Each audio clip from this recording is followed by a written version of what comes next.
نحمدہ ونصلی علی رسولہ الکریم اما بعد۔ علامات قیامت کے سلسلے میں ہمارا سلسلہ وار پروگرام جاری ہے، چنانچہ بلا تمہید و تاخیر اس سبق کی حدیث نمبر 1 آپ کے سامنے پڑھی جاتی ہے۔ عن انس رضی اللہ تعالی عنہ مرفوعا اذا استحلت امتی خمسا فعلیہم الدمار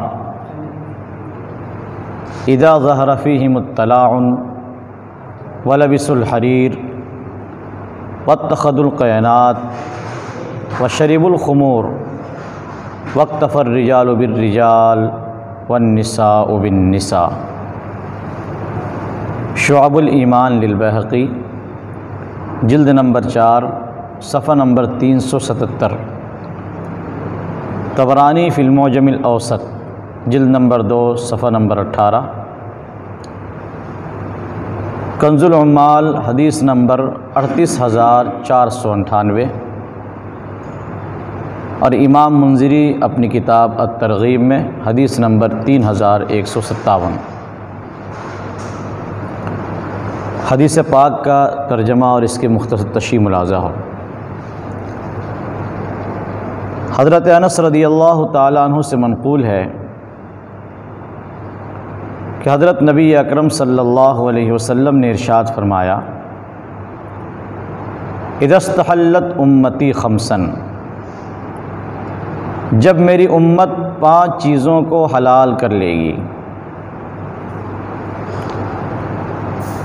یہ روایت طبرانی میں ہے اور وہاں 5 کی جگہ پر 6 ہے، 6 چیزیں۔ علماء نے اس میں تطبیق دی کہ یا تو یہ کہیے کہ راوی نے 6ٹھی چیز کو چھوڑ دیا ہے، بھول گیا، کبھی ایسا ہو جاتا ہے کہ وہ کچھ چیزوں کو بیان کرنے کا وعدہ کرتا ہے اور کوئی چیز اس کے ذہن سے رہ جاتی ہے، یا پھر یہ کہیے کہ حدیث کے اخیر میں جو جملہ آ رہا ہے وَاکْتَفَى الرِّجَالُ بِالرِّجَالِ وَالنِّسَاءُ بِالنِّسَاءِ، اس کو ایک کے بجائے 2 مان لیا جائے، الرجال بالرجال یہ الگ مان لیا جائے اور النساء بالنساء اسے الگ مان لیا جائے، تو اس طریقے سے 6 کی تعداد پوری ہو جاتی ہے۔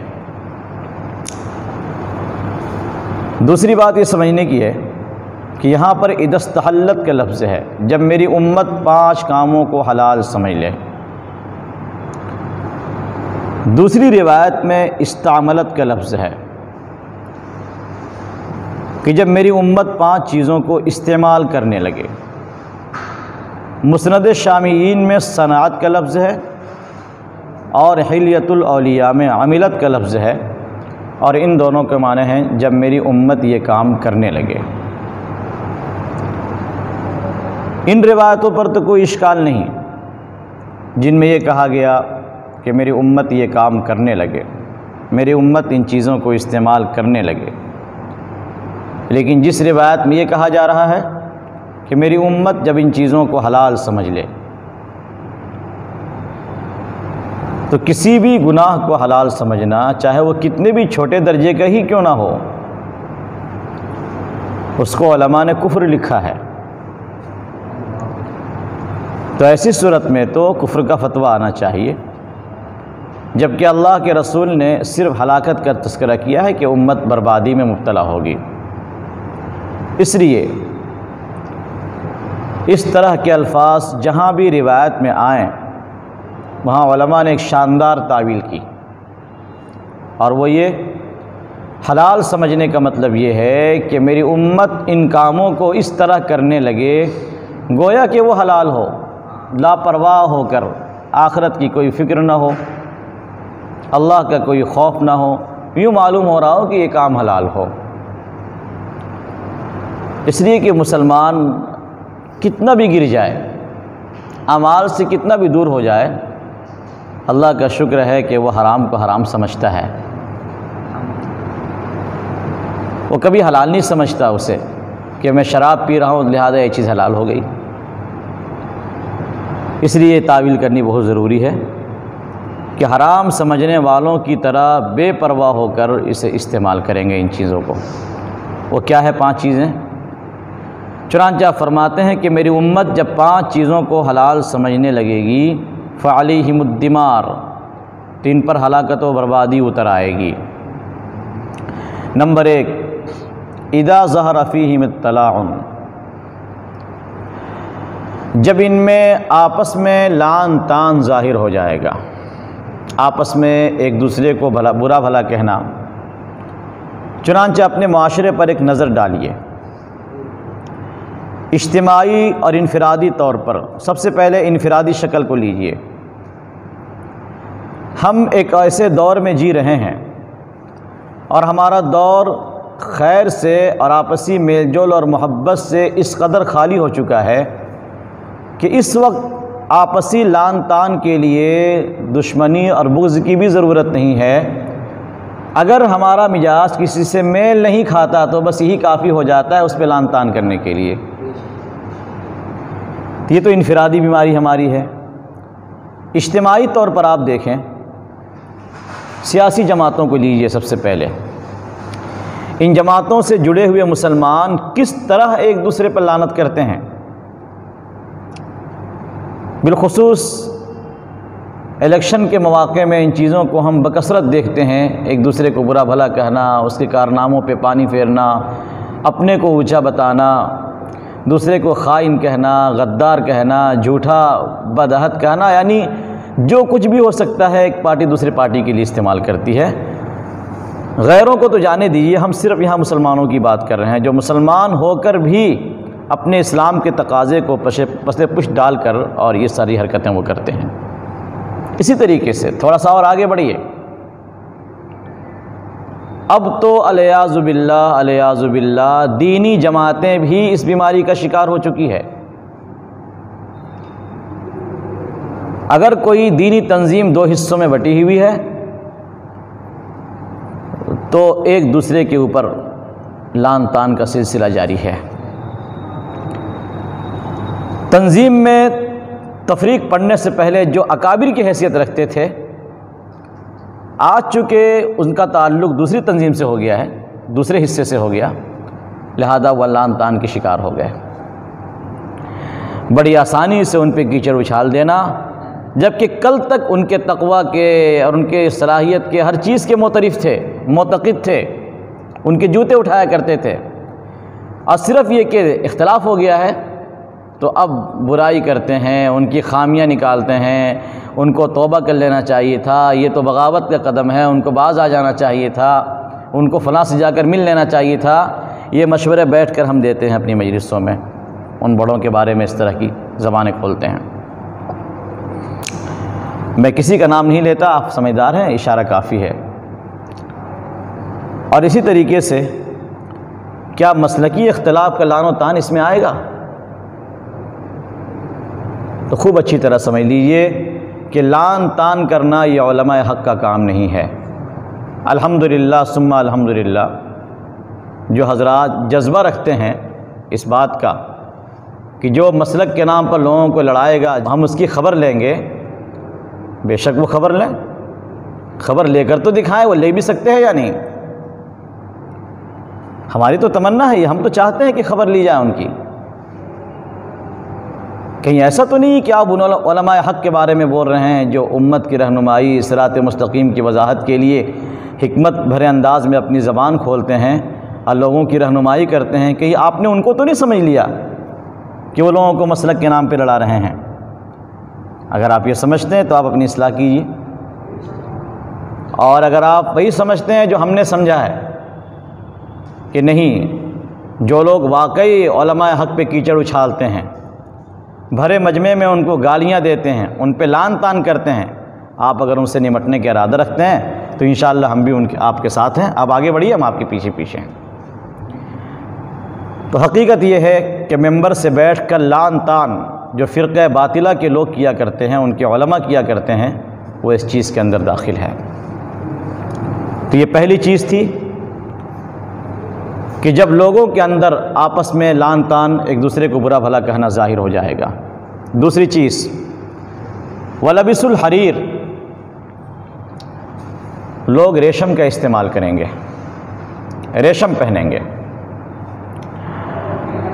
ریشم کو ہماری شریعت میں عورتوں کے لیے خاص کیا گیا ہے۔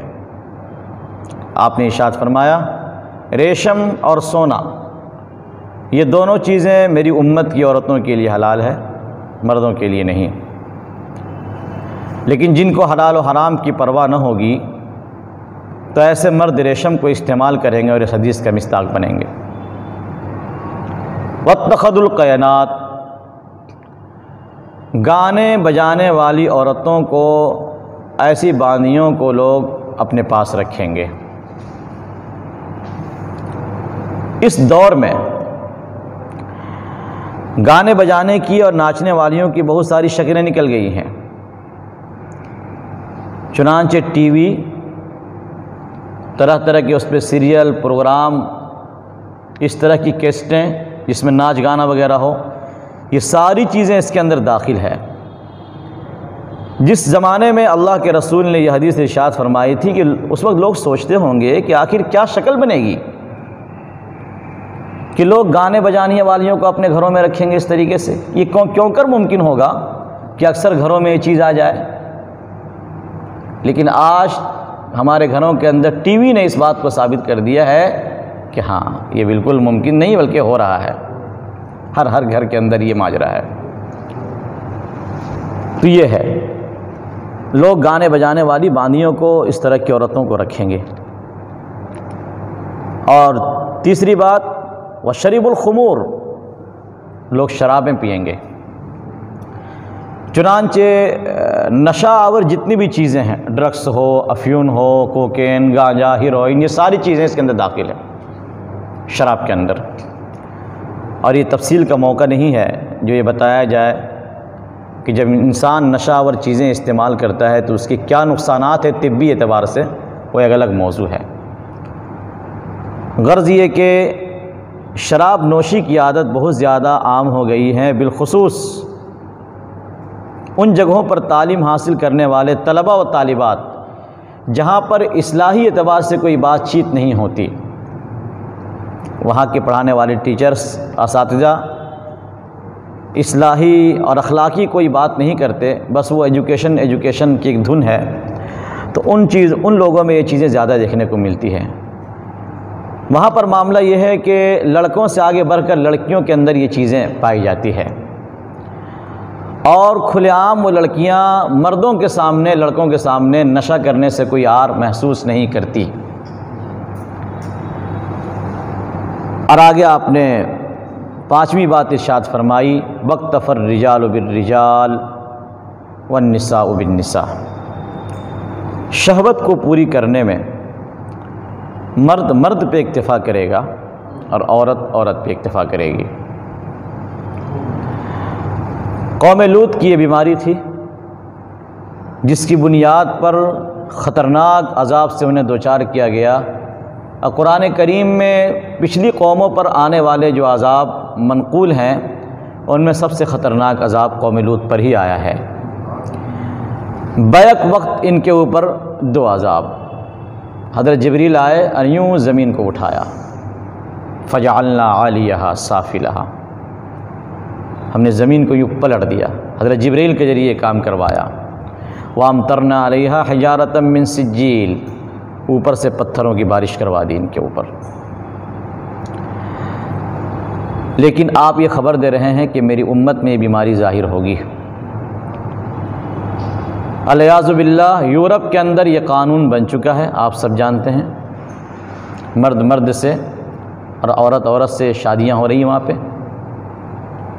قریب تھا کہ ہمارے ملک کے اندر بھی یہ قانون پاس ہو جاتا، لیکن گنگا جمنی تہذیب جو ہماری یہاں کی ہے، صرف مسلمان مخالفت کرتے تو اسے قانون بننے سے کوئی روک نہیں سکتا تھا۔ مخالفت کرنے میں ہمارے ہندو بھائیوں نے بھی ساتھ دیا ہے، کیونکہ یہاں کی تہذیب اس چیز کو گوارا نہیں کرتی، ورنہ پوری تیاری ہو چکی تھی اس قانون کو پاس کرنے کی۔ یہ وہ 5 چیزیں ہیں کہ جب امت کے اندر یہ چیزیں رائج ہوگی تو اللہ کے رسول نے فرمایا کہ لوگوں پر ہلاکت و بربادی آ کر رہے گی، اور وہ بربادی ہمارے سامنے ہے، اور انہی بربادی اور ہلاکتوں کے بیچ ہم جی رہے ہیں۔